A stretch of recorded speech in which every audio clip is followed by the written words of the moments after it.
शेतकरी मित्रांनो, खास करून शेतकऱ्याबद्दल जर बोलायचं ठरलं तर शेतकऱ्याची अवस्था फार वाईट आहे. कारण उन्हाळ्याच्या सुरुवातीलाच अवकाळी पावसाने शेतकऱ्यांना परेशान करून टाकलं.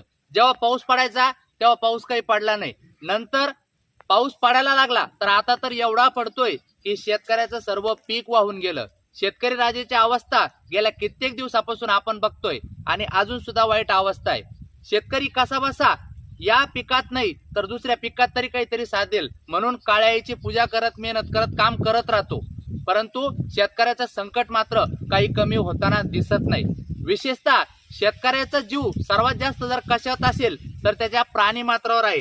त्याच्या प्राणीमात्रावर आहे. खास करून तो जो पालन करणारा जो गाय बैल जे काही त्याचे वासरू असेल त्याच्यावर आहे. परंतु संकट शेतकऱ्याचं मात्र अजून सुद्धा संकट त्याच्या पाठीमागचं जात नाही. आणि याचं उदाहरण म्हणजे असं आहे की मी आता आलेलो आहे आमच्या स्वतः रांजणगाव खुरी या गावामध्ये. आणि रांजणगाव खुरी गावामध्ये या ठिकाणी संदीप लक्ष्मण जाधव हे जे शेतकरी आहे यांच्या शेतामध्ये कालच्या सुमारास म्हणजे मला असं वाटतं पहाटे 4:30 वाजता बिबट्याने या वासराचा फडशा पाडलेला आहे.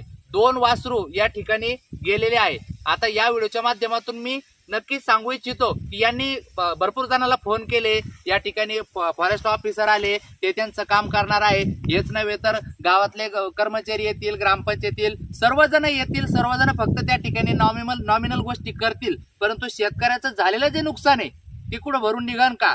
तर नाही निघणार. या शेतकऱ्यांचे जे काही प्राणीमात्रावर जे प्रेम आहे तर तो जो त्यांना जो काळजाला धक्का बसलेला आहे तो धक्क्यातून ते कधी सावरणार हा मोठा प्रश्न आहे. हे फक्त एक निमित्त मात्र एक उदाहरण आहे. अशा पंचकृषीमध्ये गेल्या कित्येक दिवसापासून याच गोष्टी घडताना दिसत आहे.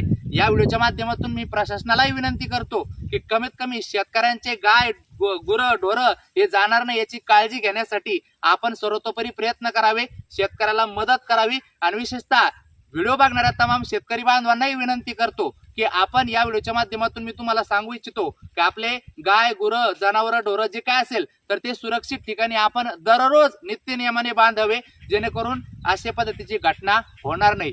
हीच या माध्यमातून विनंती. धन्यवाद.